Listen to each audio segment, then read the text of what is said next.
Perrin Lincoln, thank you for joining me again. Lovely to have you back in the studio. Good to be here. Yeah, it's good to be here again. I know you're seasoned for photographers when it comes to business photography, personal portraits, and I'm sure you'll tell me and our viewers more about the kind of work you do. But I want to just take a slight step back from photography. Tell me about business. A lot of people run a business, some a micro business, some as a hobby, some as a commercial business, and then there's some huge businesses out there. What's your business journey been like? Has it been smooth? Has it been had it one of the bumps like? Just one huge bump, and it's still missed. We were once asked to do a podcast to talk about our business journey, and we started off, you're expert. We didn't have anything expert to say. It has been a learning curve, I've got to tell you. So before we became photographers, we worked in the NHS, we were contractors, project management, and you were working on SharePoint, weren't you? And Yeah, a bit of the IT team. the IT side of things. Yeah. So we just had our own little businesses. You found one contract and away you went, and that was it. That's all you had to do. And then when we set up this business, we thought it would be the same, but it just wasn't, was it? We have to be honest. We set up the website. We did a whole load of portfolio building. We built the website. We stuck it up, and then we sat there waiting for people to come. Yeah, website's gone live. Nothing. Is your phone on? Is your phone on? Is it on silent? Somebody could be ringing. And then we didn't know what to do. Honestly, we just didn't. Somebody told us about going networking, didn't they? Yeah. So off we went networking. But it's for us. Lincoln always says if we had to get from north to south, and there was a big forest in the way, then we fought our way through that forest, whereas everybody else shot up the motorway on the outside. Yeah. It was really learning as we went along, wasn't it? Didn't realise there'd be so much marketing involved, networking. We honestly just thought we'd be taking photographs all day and doing some accounts. Yeah, simple things like target market, which everybody hears. Who's your target market? And we were like, well, everybody wants to photograph Turkey. What do you mean? People, you don't need to know that. Why do you need to have them? Yeah, we'd love to be really positive about this, but I got to say, if we really should have had a business coach, would have been really good, just to really help us understand what we needed to do, or marketing coach or something like that. But we didn't. We learned as we went along, didn't we? But Can I just interject there? You bring a really interesting point about you wish you had a business coach, a marketing coach. Say if a marketing coach or a business coach knocked on your door, would you have taken them on board? Or would you have thought, actually, I don't need you, or I need you when I can afford you because my business in its infancy, we're a startup? Because there's a chicken and egg scenario there that in hindsight, I should have had a business coach, I should have had a sales coach. But if you rewind and think to yourself in your infancy, because I know I wouldn't have. No, we wouldn't have. The whole marketing thing, it's how can you tell me how to do marketing? I'm just going to put a post on Facebook and say, I'm here. What else are you going to do other than that? So it's very odd, isn't it? Yeah, it is. We went through quite a learning curve. We are where we are. We're in a really happy place now. We just fought our way through it a little bit. We could have been a lot easier. But yeah, we've had quite an adventure on the way, and we've learned an awful lot of stuff. Met some terrific people, which is one thing we didn't expect. When we were setting up our business, we never thought that we would be making friends with other business owners the way that we have, or with our clients, that they would remain friends. And that has just been brilliant, and the support that we've had has just been outstanding, really, hasn't it? It's a really lovely community. I remember working when I had a job, and Sunday night, any time between 6 o'clock and 10 o'clock, I'd have that remembering that I'd got to get up for work in the morning, and my whole body would just go, oh, God, I've got to work in the morning. Oh, God. And then the rest of Sunday was spoiled. But now, like Perrin said, we go to work and we have a meeting with a client, and they come in and they tell him the stories about what they've done and their life and the business, and I'm going to go make a cup of tea because I start filling up with tears, and it's like... It's quite emotional. It's a lovely emotional moment, and it's brilliant. It sounds like you're content. Near Christmas. Oh, yeah. Sounds like you're content. Yeah, it's really cool. Yeah. How amazing is that? Yeah. I was, while we were talking there, I was just going on my phone and I was just looking for somebody. And I'm going to circle back to the business coach part of the conversation. Okay. And I think this is a really good tip for all the business coaches and sales coaches out there. And I think Alex Hormozi, if I've pronounced his name, I don't know if you've heard of him. No. So he's an entrepreneur. He's in America, and he built from nothing a huge business, but helping gym owners. And he set up his own gym, but go to market, £100 million, $100 million business kind of character. And now he puts out a lot of content on YouTube. And I think it's got a really interesting model. He says that I'm going to put this content out there to help other people that are in that same journey from 0 to 3 million. I've got nothing to sell you. I really want you to get to 3 million. Yeah. If you're 3 million plus and you need help, then let's talk. Because he knows at that point there, they've got money to spend. Yeah. And he's not going to waste time with people that really can't afford it and don't have the mindset that I need to invest in a business coach, sales coach. Bless you. Bless you. Yeah. I don't know if it's a bit of an epiphany I just had to every business coach out there. Rather than trying to go to sell to SMEs, rather than going to sell to small startups, why don't you put a load of content out there, selling the photography and video business? Put a load of content out there for free for startup businesses.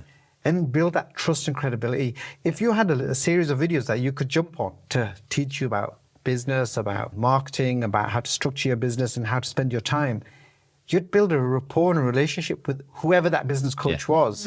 It's for free. But once you got to a certain point of turnover, business, revenue, milestone, surely you would consider investing with that outfit. Definitely. Yeah, that's true, isn't it?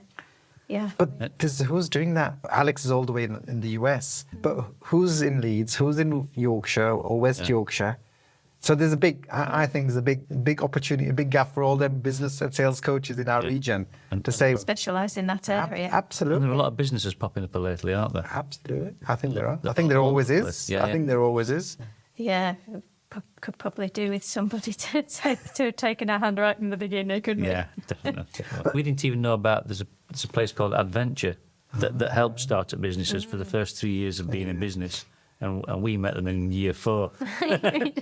Nothing you can do for us, but they've got help with marketing and business and tax, everything. Yeah, really, they do. Yeah, they get lots of training, and if you have photography or videography, then they will give you, I think it's about 50% towards that. So if people, like grant so if people come to us, and we always say to them, "Are you 3 years old and younger?" Then if they say yes, and we say, "Go have a chat with Adventure first, and then come back, because you may be able to get some funding towards your photography." It's bizarre, isn't it, though? There are so many adventure type schemes, yet they're still not widely known. Unknown, yeah. You've got to be in the know to know. Yeah. And so once again, maybe it's back to the adventure team. You need to invest more in your market and create more awareness. I think the general awareness is probably not enough, still not enough.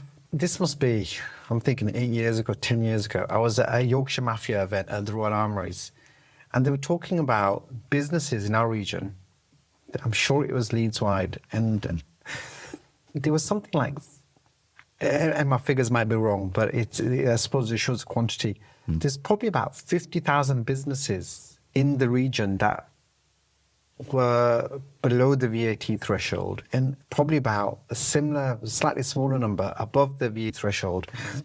I'm going to get scolded by everyone who watches this. I've got to tell you, you can just see this. Yeah, it was going on here. But the point is that it's unbelievable. The quantity, it's not 10, not 100, but literally thousands of businesses. Wow. There's a big aspiration to get out of a job that's not fulfilling, to set up your own business, to get it up and running. I thought that was one observation. And then obviously, if there's that many businesses on our doorstep, it's like, so how can we get in touch with all of them to find out which are a good fit for us? And I think of marketing as a disqualification process, not a qualification process, because everybody might need video, but maybe I don't want to deal with everybody because they're too small, they're too big, they're hard work, they're too picky. I only want to deal with a certain type of business already we connect with, that are good customers, that pay on time, and that are good people to work with. There's a lot of people that probably I'd rather say thanks but no thanks to. And I'm sure that's the same with you guys as well. There's a lot of people that need to talk, but it sometimes can be hard work. Yeah, I think for most, I think it's when people want to invest in their photography and put their time into it and think about when we're working with people, particularly around branding, we're having those conversations with them to find out about them and what their story is and how can we show that in a picture. So they have to be able to sit down and tell us lots about themselves and about their business. So then there'll be things that we'll pick out that we see and that their clients see that they've probably never even thought about as being important. Because they're too close to it. So it's about having the time to invest and also having the budget to invest as well. and knowing the importance of that photography and what it's going to do for their And I business. think finding the right clients, which you touched upon, we've been incredibly lucky. Most of our clients, pretty much most, yeah. So the whole thing, we've had some great... Yeah, and I think the marketing strategy helps a lot, and the video strategy and the whole everything that you put together, the whole campaign, getting the right message out of there for the right people to listen to that are going to come and get in touch with you. If you think, this is how I'm going to do this in my marketing, I'm just going to do these Facebook ads or Google ads, and then you're just getting random people. Nothing's been qualified. It's just random people expecting everything for nothing. Nah, that's not for me. But then that takes... But you've done a great job with marketing, because we do get some amazing clients. Did you look right down the cameras? We do get some amazing Well, when we were saying earlier on about when people say, what's your target market? And go, oh, we don't know. Taking that. That was, so stupid. Even though that's a stupid question. Why do people keep asking that? It's such a stupid question. Yeah.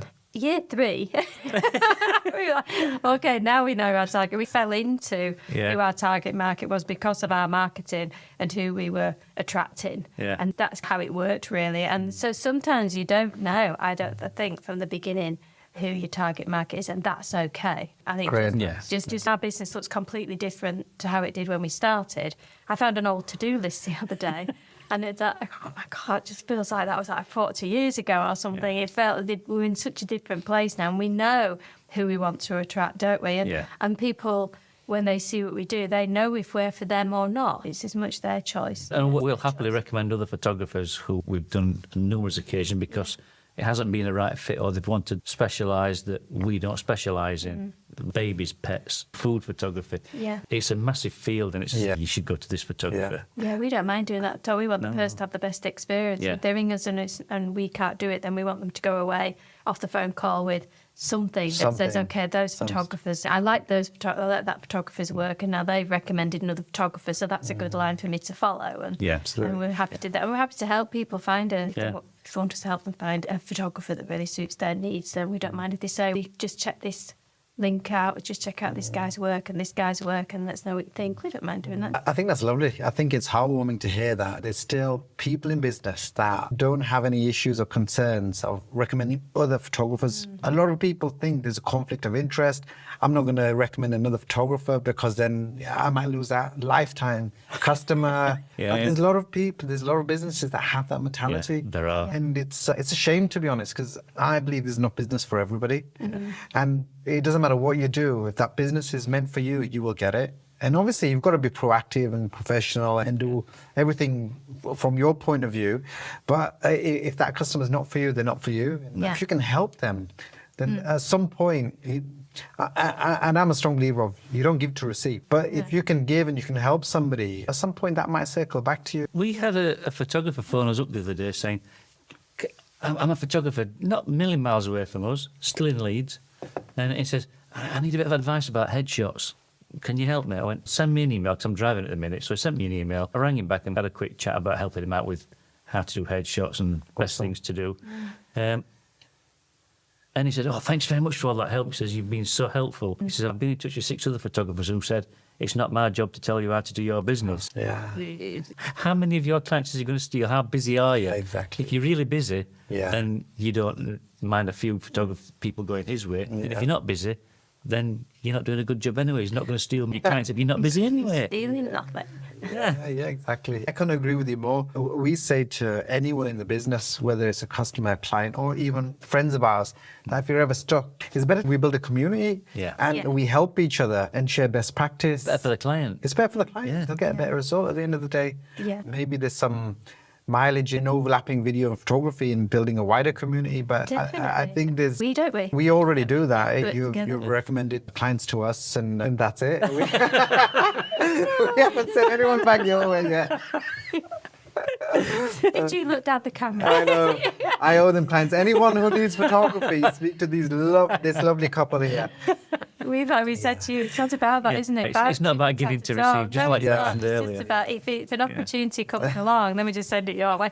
But for us, it's great for us, because otherwise, if they come to us and say, can you do photography and videography or create films, If we say no, then they're on the way to somebody that does that. But when we say we don't do the filming side, we work with Rash Pal and we work together, then that's really good for us as well as... The thing is, it is a similar field. It's a camera. Yeah. And we could take some video. It wouldn't be great video, but we could do video, as you could take pictures. Yeah, But fair point. it's what you specialise in. It's like, well, Yeah. I can take some snaps, or I can do your cheesy little video, but it's not going to be great. Sure. Plenty of strengths, isn't it? Absolutely, yeah. I agree. In fact, plenty of strengths. That reminds me of a great story. It was the American table tennis coach who was talking to the Chinese table tennis coach, asking them how they produced such amazing teams time after time. And the Chinese coach said, you Westerners, when you've got a weakness, you work on that weakness and try and make it stronger. Whereas if we've got a strength, we work on that strength and make it stronger and stronger. Oh, goosebumps. So, yeah, it is working on your strengths and not your weaknesses. And why would you do that? And then maybe when you're talking about doing videography and filmmaking, it's like, we could never get the sound right. We couldn't do that. And even our cameras are different to what you're using. Even like your softbox is different to ours. Everything is different. And what you sometimes do, try and do video behind the scenes with photographing, to be honest, it's pretty bad. I'm not great at it, and I don't know why. I'm just not. 20 minutes of zooming. There's an opportunity there for some free YouTube tutorials. I'll put together, I'll send them over to you. Sort us out. Yeah. Come with us. Come with us. I'd be delighted. Once again, Perrin Lincoln, thanks for coming to the studio. I really appreciate you sharing your insights. Thank you. I'm a strong believer of people talk about this thing called thought leadership. I prefer thought contribution because I think everyone's got something to contribute. But some people feel like, I'm no expert. I can't be talking from a thought leadership perspective. So I think everyone's got an opportunity to contribute. And I think some of the things you've shared, I think, are expert level anyway. Because when starting a business, you don't know what you don't know. And I think that with a lot of things in life, you don't know what you don't know. Really appreciate your time. Appreciate your sharing your insights as well. And all the best. And if you need any superstar photographers, get in touch. Video. Yeah, we're ready as a dream team for you. How's that? Thank you. Fantastic.